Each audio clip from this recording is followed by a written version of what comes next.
ನಮಸ್ಕಾರ. ನೋಡಿ, ಇವತ್ತು ನಾವು ಎಂಥ ಪರಿಸ್ಥಿತಿಯಲ್ಲಿ ಇದ್ದೀವಪ್ಪ ಅಂತ ಹೇಳಿದ್ರೆ, ಸ್ಟ್ರೆಸ್ಸು, ಆಂಗ್ಸೈಟಿ ಇದೆಲ್ಲವೂ ನಾರ್ಮಲ್ ಅಂತ ಅನ್ಕೊಂಡ್ಬಿಟ್ಟಿದ್ದೀವಿ. ಒಂದು 9 ವರ್ಷದ ಮಗುವಿಗೆ ಕೂಡ ಸ್ಟ್ರೆಸ್ ಆಗೋದು ನಾರ್ಮಲ್ಲು. ಸ್ಕೂಲಲ್ಲಿ ಸ್ಟ್ರೆಸ್ಸು, ಎಕ್ಸಾಮಲ್ಲಿ ಸ್ಟ್ರೆಸ್ಸು. ಪಾಪ ಏನಾಗುತ್ತೆ, ಆಂಗ್ಸೈಟಿ ಅಂದರೆ ನಾರ್ಮಲ್ ಅಪ್ಪ ಅಂತ ಹೀಗೆ ಅನ್ಕೊಂಡ್ಬಿಡ್ತೀವಿ. ಅದಲ್ಲದೆ ಆ ಮಗುವಿಗೆ ಸದಾ ಸ್ಟ್ರೆಸ್ ಕೊಡ್ತಾ ಇರೋದು, ಟೆನ್ಷನ್ ಕೊಡ್ತಾ ಇರೋದು, ಮಾರ್ಕ್ಸ್ ತೆಗೆದ್ಯಾ, ಹೇಗೆ ಓದ್ತಾ ಇದೆಯಾ, ಹೀಗೆ ನಮ್ಮ ಮನೆ ವಾತಾವರಣವನ್ನು ನಾವು ಹದಗೆಡ್ಸ್ಕೊತಾ ಇದ್ವಿ. ಆದರೆ ಇದೆಲ್ಲದಕ್ಕೂ ಕಾರಣ ಗೊತ್ತಾ? ಯಾತಕ್ಕೆ ಹೀಗೆಲ್ಲ ಮಾಡ್ತಾ ಇದ್ವಿ? ನೋಡಿ, ಮೊದಲಿಗಿಂತ ಮನುಷ್ಯ ಈಗ ಮಾನಸಿಕ ಸ್ಥಿತಿಯನ್ನು ಹತೋಟಿಯಲ್ಲಿ ಇಟ್ಕೋತಾ ಇಲ್ಲ. ನೀವೇ ನೋಡ್ತಾ ಇದ್ದೀರಾ, ಒಂದೊಂದು ಸಣ್ಣ ಸಣ್ಣ ಇನ್ಸಿಡೆಂಟಿಗೂ ಎಷ್ಟು ವಿಕೋಪವಾಗಿ ಮನುಷ್ಯ ನಿರ್ಧಾರ ತಗೋತಾ ಇದ್ದಾನೆ ಅಂತ. ಯಾಕೆ ಹೀಗೆಲ್ಲ ಆಗ್ತಾ ಇದೆ? ಕ್ರೈಮ್ ರೇಟ್ಸ್ಗಳು ಯಾಕೆ ಜಾಸ್ತಿ ಆಗ್ತಾ ಇದೆ? ನಮ್ಮ ಮನಸ್ಥಿತಿ ಯಾಕೆ ಬದಲಾಗ್ತಾ ಇದೆ? ಇದಕ್ಕೆಲ್ಲ ಮೂಲ ಕಾರಣ ಏನಪ್ಪ ಅಂತ ಹೇಳಿದ್ರೆ ನಮ್ಮ ದಿನಚರಿ. ನೋಡಿ, ಮನುಷ್ಯನಿಗೆ ಮೊಬೈಲ್ ಅನ್ನೋದು ಒಂದು ವರದಾನ ಆದರೆ ಒಂದು ದೊಡ್ಡ ಶಾಪವೇ ಹೌದು. ಕಾನ್ಸ್ಟೆಂಟಾಗಿ ಇವಾಗ ನಾವೇನು ಮಾಡ್ತಾ ಇರ್ತೀವಿ, 2 ನಿಮಿಷ ಟೈಮ್ ಸಿಕ್ಕಿದ್ರೆ ನಮಗೆ ಮೊಬೈಲನ್ನು ಸ್ಕ್ರೋಲ್ ಮಾಡ್ತಾ ಕೂತಿರ್ತೀವಿ. ಆದರೆ ಎಷ್ಟೊಂದು ಬೇಡದ ವಿಷಯಗಳು ನಮಗೆ ಬರ್ತಾ ಇದೆ. ನೋಡಿ, ಮನುಷ್ಯ ಕೋವಿಡಿಂದ ಬಂದು ಸತ್ತಿಲ್ವಂತೆ. ಆ ಭಯದಿಂದ ಹೆಚ್ಚಾಗಿ ಆತಂಕಕ್ಕೆ ಒಳಗಾಗಿ ಚಿಂತೆಗೂ ಚಿತೆಗೂ ಸನ್ನೆ ಮಾತ್ರ ವ್ಯತ್ಯಾಸ ಅಂತ ಹೇಳ್ತಾರೆ. ಆದರೆ ಇವತ್ತು ನಾವೇನು ಮಾಡ್ತಾ ಇದ್ದೀವಿ, ನಮಗೆ ಬೇಡದೇ ಇರೋ ಚಿಂತೆಗಳನ್ನು ನಾವೇ ತೊಗೊಂಡು ಬರ್ತಾ ಇದ್ದೀವಿ. ಸ್ಟ್ರೆಸ್ ಅಂದರೆ ನಾರ್ಮಲ್, ಆಂಗ್ಸೈಟಿ ಅಂದರೆ ನಾರ್ಮಲ್, ಡಿಪ್ರೆಷನ್ ಅಂದರೆ ನಾರ್ಮಲ್ ಅಂತ ನಾವು ಪರಿಗಣಿಸ್ತಾ ಇದ್ದೀವಿ.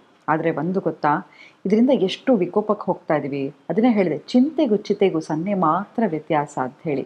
ಮನುಷ್ಯ ಚಿಂತೆ ಮಾಡ್ತಾ ಮಾಡ್ತಾ ಮಾಡ್ತಾ ತನ್ನವನ್ನೇ ತಾನು ಕಳ್ಕೊತಾ ಬರ್ತಾನೆ. ಇವತ್ತು ನೀವು ಇಷ್ಟೆಲ್ಲ ಕಷ್ಟಪಟ್ಟು ದುಡಿತಿದ್ದೀರಾ ಅಲ್ವಾ? ಯಾತಕ್ಕೋಸ್ಕರ ದುಡಿತಾ ಇದ್ದೀರಾ? ಯಾವುದೇ ಒಂದು ವಸ್ತುವನ್ನು ತೊಗೋಬೇಕಾದ್ರೆ ನಮಗದು ಹುಚ್ಚಿರುತ್ತೆ. ಎಕ್ಸಾಂಪಲ್, ಒಂದು ಒಳ್ಳೆ ಸೀರೆ ನೋಡಿರ್ತೀರ, ಅದನ್ನು ತೊಗೊಳ್ಳೋ ತನಕ ಅದರ ಆಸೆ ಇರುತ್ತೆ. ಆದರೆ ಅದನ್ನು ದಿನ ಉಟ್ಕೊಳ್ಳಿಕ್ಕೆ ಸಾಧ್ಯನಾ? ಯಾವುದೋ ಒಂದು ಗಾಡಿ ಆಗಿರ್ಬೋದು, ಮನೆ ಆಗಿರ್ಬೋದು, ಅದನ್ನು ತಗೊಳ್ಳೋ ತನಕ ನಾವು ಪರಿತಪಿಸ್ತಾ ಇರ್ತೀವಿ.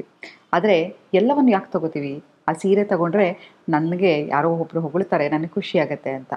ಗಾಡಿ ತೊಗೊಂಡ್ರೆ ಅಥವಾ ಮನೆ ತೊಗೊಂಡ್ರೆ ಅಥವಾ ನಾನು ಇಷ್ಟಪಟ್ಟಿರ್ತಕ್ಕಂಥ ವ್ಯಕ್ತಿಯನ್ನು ಮದುವೆ ಆದರೆ ಸಮಾಜದಲ್ಲಿ ಎಲ್ಲೋ ನನಗೆ ಒಂದು ತೂಕ ಹೆಚ್ಚಾಗತ್ತೆ. ಆ ತೂಕದಿಂದ ನನಗೆ ಸಂತೋಷ ಸುಖ ಸಿಗತ್ತೆ ಅಂತೆ. ಆದರೆ ಸಂತೋಷವನ್ನು ಪ್ರೆಸೆಂಟ್ ಮೂಮೆಂಟಲ್ಲಿ ಎಂಜಾಯ್ ಮಾಡೋದನ್ನು ಕಲೀರಿ. Happiness is a state of mind set. ಆದರೆ ನಾವೇನು ಮಾಡ್ತೀವಿ, ಇದೆಲ್ಲವನ್ನು ಪೋಸ್ಟ್ಪೋನ್ ಮಾಡ್ತಾ ಮಾಡ್ತಾ ನಮ್ಮ ಜೊತೆ ಒಂದು ಕನೆಕ್ಷನನ್ನು ಕಳ್ಕೊತಾ ಹೋಗ್ತಾ ಇದ್ದೀವಿ. ಎಷ್ಟೋ ಸತಿ ನಿಮ್ಗೆ ಗೊತ್ತಿರ್ಬೋದು, ಬೀಗ ಹಾಕಿರ್ತೀರಾ, ಪದೇ ಪದೇ ಹೋಗಿ ಬೀಗ ಹಾಕಿದ್ದೀನ ಅಂತ ಚೆಕ್ ಮಾಡ್ತಿರ್ತೀರಾ. ಗ್ಯಾಸ್ ಸ್ಟವ್ ಆಫ್ ಮಾಡಿರ್ತೀರಾ, ಪದೇ ಪದೇ ಗ್ಯಾಸ್ ಸ್ಟವ್ ಆಫ್ ಮಾಡಿದ್ದೀನ ಅಂತ ನೋಡ್ತಾ ಇರ್ತೀರಾ. ಏನೋ ಮಾತಾಡ್ತಾ ಇರ್ತೀರಾ, ಏನೋ ಹೇಳ್ತಿರ್ತೀರಾ. ಎಷ್ಟೋ ಸತಿ ತಂದೆ ತಾಯಿಗಳು ಬಂದು ನನಗೆ ಹೇಳ್ತಾರೆ, ಮೇಡಮ್ ನಾನು ಮಾತಾಡ್ತಾ ಇರ್ತೀನಿ, ನನ್ನ ಮಗ 24 ಗಂಟೆ ಮೊಬೈಲ್ ಸ್ಕ್ರೋಲ್ ಮಾಡ್ತಾನೆ ಕೂತಿರ್ತಾನೆ ಅಂತ. ಆದರೆ ಸಬ್ಕಾನ್ಷಿಯಸ್ಲಿ ನೀವೇನು ಮಾಡ್ತೀರಾ? ಮನೇಲಿ ಒಂದು ಹೊತ್ತು ಊಟ ಆದರೂ ಮೊಬೈಲ್ ಇಲ್ಲದೆ ಊಟ ಮಾಡೋಕ್ಕಾಗ್ತಾ ಇದೆಯಾ? ಮಲಗಬೇಕಾದ್ರೆ ಮೊಬೈಲ್ ಇಲ್ಲದೆ ಮಲಗೋಕ್ಕಾಗ್ತಾ ಇದೆಯಾ? ಇದೆಲ್ಲವೂ ಕೂಡ ನಮಗೆ ಗೊತ್ತಿಲ್ಲದ ಹಾಗೆ ಮಾನಸಿಕವಾಗಿ ನಾವು ಕುಗ್ತಾ ಬರ್ತಾ ಇದ್ವಿ. ನೋಡಿ, ಇನ್ನೋಸೆನ್ಸ್ ಇಸ್ ಬ್ಲಿಸ್ ಅಂತ ಹೇಳ್ತಾರೆ.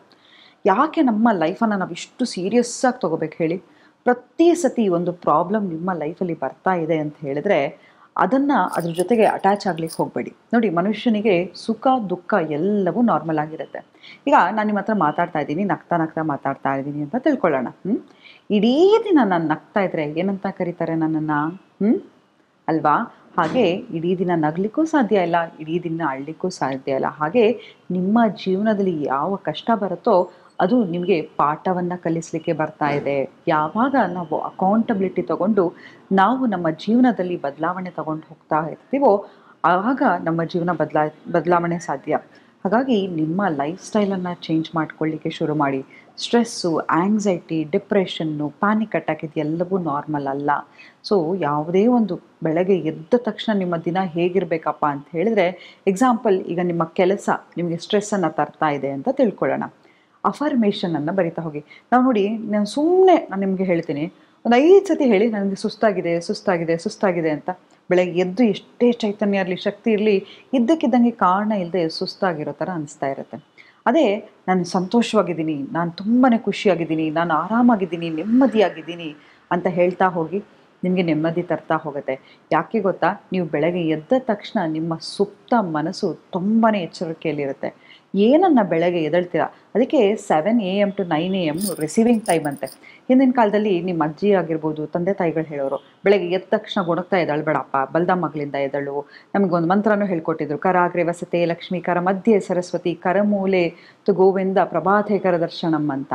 ಹಾಗೆ ಭಗವಂತನನ್ನ ನೆನೆಸ್ಕೋ, ಸುಪ್ರಭಾತಂ, ಗುಡ್ ಮಾರ್ನಿಂಗ್ ಯಾಕೆ ಹೇಳ್ತೀವಿ?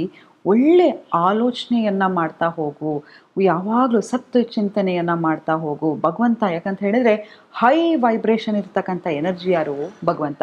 ಎಕ್ಸಾಂಪಲ್ ಒಂದು ಕೊಡ್ತೀನಿ. ನಿಮ್ಗೆ ಯಾರೋ ಒಬ್ಬರನ್ನ ತುಂಬ ದ್ವೇಷ ಮಾಡ್ತಾ ಇರ್ತೀರಾ ಅಂತ ತಿಳ್ಕೊಳ್ಳಿ. ಕಣ್ಣು ಮುಚ್ಕೊಂಡು ಆ ವ್ಯಕ್ತಿಯನ್ನು ನೆನೆಸ್ಕೊಳ್ಳಿ. ಒಂದೇ ನಿಮಿಷ ಕಣ್ಣು ಮುಚ್ಕೊಂಡು ನೀವು ಯಾರನ್ನು ದ್ವೇಷ ಮಾಡ್ತೀರಾ ಆ ವ್ಯಕ್ತಿಯನ್ನು ನೆನೆಸ್ಕೊಳ್ಳಿ. ತಕ್ಷಣ ನಿಮ್ಮ ಎನರ್ಜಿ ಎಷ್ಟು ಡ್ರೈನ್ ಆಗುತ್ತಲ್ವ. ಅದೇ ಸದಾ ಭಗವಂತನ ಯೋಚನೆ ಮಾಡ್ತಾ ಇರಿ, ಹೇಗೆ ಎನರ್ಜಿ ಮಲ್ಟಿಪ್ಲೈ ಆಗ್ತಾ ಹೋಗುತ್ತೆ. ಹಾಗೆ ನೀವು ನಿಮ್ಮ ಮನಸ್ಸಿಗೆ ಆಲೋಚನೆ ಮಾಡೋದನ್ನು ಹೇಳ್ಕೊಡಿ. ಈಗ ಬ್ರೈನಿನ ಕೆಲಸ ಏನು? ಆಲೋಚನೆ ಮಾಡೋದು ಅಲ್ವಾ? ಅದಕ್ಕೆ ಆಲೋಚನೆ ಮಾಡಬೇಡ ಅಂತ ಹೇಳಿದರೆ ನಿಲ್ಸೋಕ್ಕೆ ಸಾಧ್ಯನಾ? ಆದರೆ ಅದು ಒಂದು ಸಣ್ಣ ಮಗುವಿನ ಥರ. ಯಾವಾಗಲೂ ಅದಕ್ಕೆ ಎಂಥದೇ ಪ್ರಾಬ್ಲಮ್ ಬರಲಿ, ಎಂಥದೇ ಬರಲಿ, ರೆಸಿಲಿಯನ್ಸನ್ನು ಬಿಲ್ಡ್ ಮಾಡೋದನ್ನು ಹೇಳ್ಕೊಡ್ಬೇಕು. ಯಾವಾಗ ನಾವು ಪಾಸಿಟಿವ್ ಆಗಿ ಯೋಚನೆ ಮಾಡ್ತಾ ಹೋಗ್ತೀವೋ ನಮ್ಮ ಜೀವನ ಬದಲಾಗ್ತಾ ಹೋಗುತ್ತೆ. ನಿಮ್ಮ ಕೆಲಸ ಕಷ್ಟ ಇದ್ದರೆ ಇವತ್ತಿಂದ ಹೇಳ್ಕೊಳ್ಳಿ, ನನ್ನ ಬಾಸಿನ ಸಂಬಂಧ ಪ್ಯೂರ್ ಆಗಿದೆ, ನನಗೆ ಯಾವುದೇ ರೀತಿಯ ಕರ್ಮ ಇದ್ದರೂ ಕೂಡ ಈ ವ್ಯಕ್ತಿ ಜೊತೆ ಆ ಕಾರ್ಮಿಕ್ ರಿಲೇಷನ್ಶಿಪ್ಪನ್ನು ನಾನು ಹೀಲ್ ಮಾಡ್ತಾ ಇದ್ದೀನಿ. ಯಾರೋ ಒಬ್ಬರು ನಿಮಗೆ ಕಾಟ ಕೊಡ್ತಿರ್ತಾರೆ ಅಂತ ತಿಳ್ಕೊಳ್ಳೋಣ, ಆ ವ್ಯಕ್ತಿಗೆ ಬ್ಲೆಸ್ಸಿಂಗ್ಸನ್ನು ಕಳಿಸ್ತಾ ಹೋಗಿ. ಮುಂದಿನ ಸಂಚಿಕೆಯಲ್ಲಿ ಕ್ಷಮಿಸೋದು ಎಷ್ಟು ಮುಖ್ಯ, ಕ್ಷಮಿಸದೇ ಇದ್ದರೆ ಯಾವ್ಯಾವ ರೀತಿ ನಮ್ಮ ದೇಹದಲ್ಲಿ ಆ ಆ್ಯಂಗರ್ ಆಗಿರ್ಬೋದು, ಆ ಕೋಪ ಕೂತು ಯಾವ್ಯಾವ ರೀತಿ ನಮಗೆ ಅಫೆಕ್ಟ್ ಆಗುತ್ತೆ ಅನ್ನೋದ್ರ ಬಗ್ಗೆ ತಿಳಿಸ್ತಾ ಹೋಗ್ತೀನಿ. ಆದರೆ ಯಾವುದೇ ಒಂದು ಪರಿಸ್ಥಿತಿ ನಿಮಗೆ ಕಷ್ಟ ಇರಲಿ, ಅದನ್ನು ಅಫರ್ಮೇಷನ್ ಮೂಲಕ ಚೇಂಜ್ ಮಾಡ್ತಾ ಹೋಗಿ. ಈಗಲೇ ಒಂದು ಪೆನ್ನು ಪೇಪರ್ ತಗೊಂಡು ನಿಮ್ಮ ಜೀವನದಲ್ಲಿ ಯಾವ ಚಾಲೆಂಜಸ್ ಇದೆಯೋ ಅದನ್ನು ಬರೆದು ಅದಕ್ಕೆ ಉಲ್ಟವಾಗಿ ಅಫರ್ಮೇಷನ್ಸನ್ನು ಬರೀತೀರಿ. ಎಕ್ಸಾಂಪಲ್, ನನಗೆ ಬರ್ತಾಕಿರ್ತಕ್ಕಂಥ ಹಣ ನಿಲ್ತಾ ಇಲ್ಲ ಅಂತ ಹೇಳಿದ್ರೆ, ನನ್ನ ಹತ್ರ ತುಂಬಾ ಹಣ ಇದೆ, money is my friend, I am attracting more and more money ಅಂತ ಬರ್ತಾ ಹೋಗಿ. ನಿಮ್ಮ ಮತ್ತು ನಿಮ್ಮ ಬಾಸು ನಿಮ್ಮ ನಡುವೆ ಒಂದು ಸಂಬಂಧ ಸರಿಗಿಲ್ಲ, ಅಥವಾ ನಿಮ್ಮ ಬಾಸ್ ಪದೇ ಪದೇ ನಿಮಗೆ ಕಿರಿಕಿರಿ ಮಾಡ್ತಾ ಇದ್ದರೆ, ನನ್ನ ಬಾಸಿಗೆ ನಾನು ಮಾಡ್ತಕ್ಕಂಥ ಪ್ರತಿಯೊಂದು ಕೆಲಸ ಕೂಡ ಇಷ್ಟ ಅಂತ ಬರೆಯೋದಾಗಿರ್ಬೋದು. ಅಥವಾ ನಿಮಗೆ ನಿಮ್ಮ ಗಂಡನಿಗೆ ಅಥವಾ ಹೆಂಡತಿಯರ ಮಧ್ಯೆ ಸುಮ್ಮನೆ ಇರಿಸು ಜಗಳ ಆಗ್ತಾ ಇದ್ದರೆ, ನನಗೆ ಮತ್ತು ಈ ನನ್ನ ಹಸ್ಬೆಂಡಿಗೆ ಅಥವಾ ನನ್ನ ವೈಫಿಗೆ ತುಂಬ ಅದ್ಭುತವಾದ ಒಂದು ರಿಲೇಷನ್ಶಿಪ್ ಇದೆ, ನಾವಿಬ್ಬರು ತುಂಬ ಸಂತೋಷವಾಗಿದ್ದೀವಿ, ಖುಷಿಯಾಗಿದ್ವಿ. ಪ್ರತಿದಿನ ಬೆಳಗ್ಗೆ ಎದ್ದಾದಮೇಲೆ ಮಲಗೋಕ್ಕಿಂತ ಮುಂಚೆ ಇದನ್ನೇ ಹೇಳ್ತಾ ಹೋಗ್ತಾ ಇರಿ. ಯಾವಾಗ ಅದನ್ನು ಹೇಳ್ತಾ ಹೋಗ್ತಿರೋ ಅದು ನೀವು ಆಗ್ತಾ ಹೋಗ್ತೀರಿ ಅಲ್ವಾ? ಪ್ರತಿ ಸತಿ ನೀವು ಪೂಜೆ ಮಾಡಬೇಕಾದ್ರೆ ಒಂದು ಸಂಕಲ್ಪವನ್ನು ಕೇಳ್ತಾರಲ್ವ, ಯಾಕೆ ಪೂಜೆ ಮಾಡ್ತಿದ್ದೀವಿ ಅಂತ.